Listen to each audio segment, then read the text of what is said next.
Obviously, they're a pretty athletic team. What were you guys able to do to slow them down and keep them from getting into their offense much? Just trying to stay in front, slow down the penetration, which would decline the rebounds and the attempts at rebounds they would get. That was our main focus, just trying to keep Jefferson, number 11, out the lane all night. What did you learn from the other day that you brought into tonight, perhaps? We just got to continue to improve. We're just trying to improve on every end of our offense, every end of defense, and just as a team, making sure we're growing and every day trying to get better to do what we want to do in March. It's a long season. We know we're going to go through our bumps and bruises, but as long as we continue to improve every day, get better on offense, communicating on defense, everything about the game, then, we'll have a great March. Trey, kind of a rough night for the bench against Butler. Was it important for you guys to come out and get some confidence going tonight like you did? Yeah, it was really fun. We all grouped together not after the game, but a couple of days after the game, was saying we need to be more productive, coming off the bench to keep the starting five, to have some firepower when they come out. So, we just all came out ready to help and do whatever we needed to do, to make up for what we didn't input on the Butler game. With Jaren, you guys see him do that all the time in practice, but he hasn't been able to translate it yet. How good was it to see him have a game shoot like that where get that confidence going? No, it was real good for real, man. It was good. I think this game would be like a confidence game for him. He got his confidence back up. He did it maybe once or twice in the beginning, the first couple of games, but I hope he uses this game, as a motivation, a confidence game, so he can know that he could do that anytime if you really work for it, or if put in the time to do it for real, if you really be confident in the game. So could you sense that his confidence had slipped a little bit? Yeah, I can. Yeah, in certain games I get to see when we be on the bench or during the game, he might not be trying to score. He just be out there like another body. I can sense it, but I always I talk to him and tell him to get his head in the game. But I'm glad he came out of that shell tonight. You yourself, you had 11 points, which I believe is your highest. Yeah. Talk about how your own game has come along. You're still fairly new to it too. Earlier this week I asked my coaches what can I do to be more productive? And Coach Cronin told me play down low more, be around the rim more. Get putbacks like I did. I had a putback today, finishing around the rim and taking the right shots. So. I feel like if I just continue to be down low and not floating around the perimeter, my game, I could be doing that more often, honestly.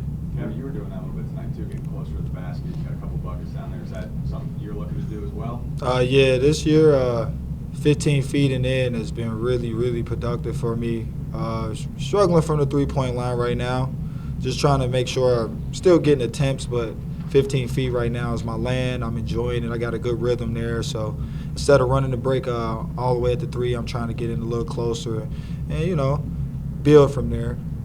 Kevin, when you see somebody like Jaren struggling a little bit his freshman year, can you relate to that, especially because you're from here, he's close to from here. Do you talk to him about that at all? Oh, yeah, definitely, man. I just try to tell him, man, keep doing what you're doing. I see you every day, so it's not like I'm looking at it from a fan perspective. I'm your brother, so I know what you're capable of. It'll come. I knew it was going to come from him sooner than later, whether it was Texas Southern or whether it was Saturday or whenever it was going to come for him. So I'm glad he had a great day, and we expect that from him, to be honest. So it's nothing surprising to me, but it was good. For him to do it against a high major opponent. Yeah, and that'll come. It'll come. It's all confidence. It's all being comfortable, understanding the game. Like you say, he's a freshman. He's learning, and every day he's getting better. So that's all we happy about. March, we'll be 13 deep and be able to make a run. Trey, I'm assuming Mick showed you Griffin getting 15 offensive rebounds against Louisville regularly. Yeah. Do you take that as a challenge? You see a guy that athletic, and you've got to come in and match that. Yeah, I took it as a challenge. All week Coach Cronin was saying, this guy, I'd never seen someone like him, or he could jump higher than you, which I honestly don't believe that. I got the 50, Hey, Nah, but he got the 50. I just use that as motivation to go out there to show them that myself, and my teammates, we won't let nothing like that happen. He got one offensive rebound over me, because I exposed my back, which I shouldn't have done. But I guess it was just his night at Louisville, and all week we was hearing rebound, keep them off the glass, and I feel like we did a good job of executing and keeping them off the glass. So how much? I don't know how much rebounds we finished with, but I mean, I feel like we Fouled did. out. Yeah, you know. So I feel like we did what we were supposed to do on the rebounding too. Kev, after the Iowa State game, they said that you guys were the tougher team. Daryl Bowie said that afterwards. After the Butler game, I mean, did you feel like they might have been at times like they were tougher down low, around the hoop, establishing positions, stuff like that? Butler had a good night. It's basketball, man. You got to bounce back. That's the best thing about it. Butler got our number that day, to be honest. We won the Bearcat way, keep it short and simple, but we are a physical team. They just got to, they had a good day. They had a good day, man. Yeah, definitely. And had a good day, and it's something that we got to learn from, too. Next high major team that we will come across will also be physical and big, and we just got to match that. We got to match that as all 13 of us. Everybody who touched the court got to match it, and that's what we learned from Butler, definitely. I was happy with our with a couple things. Our three-point defense. Their perimeter guys are tough to defend, quick, and they can shoot. They pose some problems with their one-on-one ability and their shot-making ability and their quickness. Second thing, we held Derek Griffin to 3 offensive rebounds after what he did the other night at Louisville. We were obviously concerned with his rebounding. I thought Kyle's defensive rebounding was the best it's been probably all year. His blocking out and his defensive rebounding.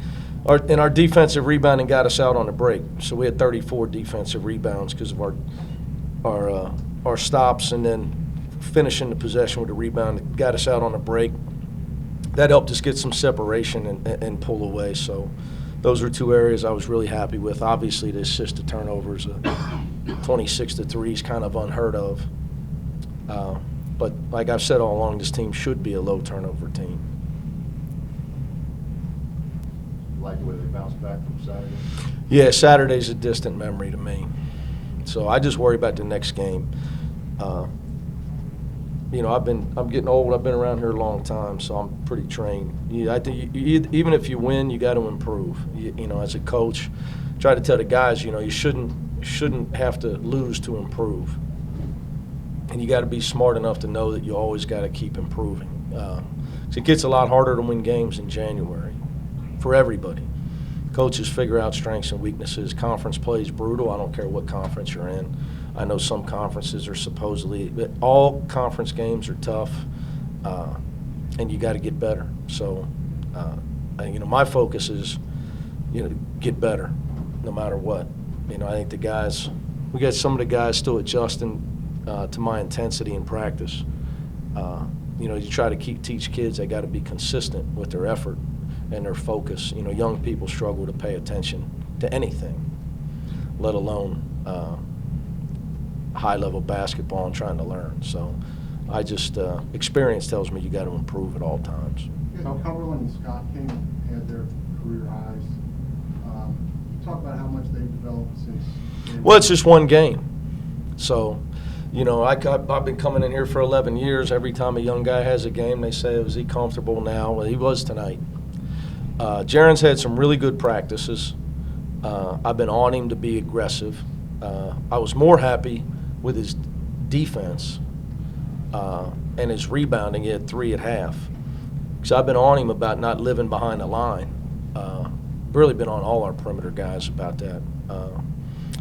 But I knew he was going to show eventually he can play. So he was able to get into a comfort zone. But his intensity is a big adjustment from playing high school basketball to college. Nobody understands it. Everybody thinks it's just a coach making excuses. And if a kid was being honest, he will tell you when he's available to the media now that the semester's over. He'll next media session.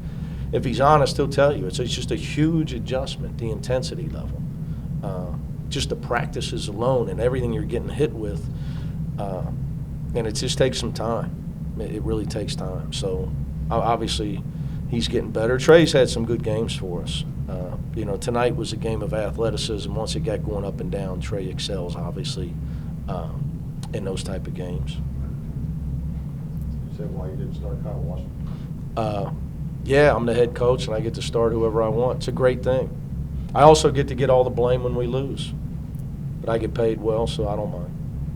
Could carry over from the last game? No, I just decided I wanted to start Quadri more. You know, I base who starts off of things that happen in practice. Okay, so I wasn't happy with practice. I thought one guy practiced better than the other guy. Not you know, and there may be other ones. So I've told our guys, one thing I worry about with this team is complacency. You know, at times I think that we don't have the toughness level all the time that I think we need to have to get where we want to go. Is that a factor on Saturday again? Saturday's over. I don't have any comments. I said everything I need to say about Saturday. To me, the only Saturday is this Saturday against FDU. I think I was pretty explicit in my thoughts on Saturday. Could you say what specifically you wanted to work on in practice the last few days? Yeah, you know, it would have nothing to do with our last game. I'm just focused on getting better. And I tell you, with this team, I've said this from the beginning, we have a tendency to be skilled, nice people. And that doesn't win. It's not going to win a conference because you get 9 road games. And it's not going to get you where you want to go in March because you're going to have to beat some really good people and display a lot of toughness. When teams take things away from you, you can't just let it happen. So, you know, we've got, I will tell you, an area where we've got to get better is our execution has got to improve. When we are in a dogfight and another team is hot and scoring on us, and I call a play, we've got to be able to execute it and get what we want and get the shot we need in that moment down the stretch. And I thought that was a glaring weakness in our 2 losses. So we've been working on, but we've been working on that since the Rhode Island game. You know, we can't just rely on pass it around and somebody make a play. You got to execute. You got to be able to execute out of a timeout. You got to be execute the things that you practice and get what you want with the game on it. So that's an area where we're really trying to improve. That and our defense. You know, in our 2 losses, we give up 40 and 45 in the second half of those games. So we're obviously constantly working on your defense.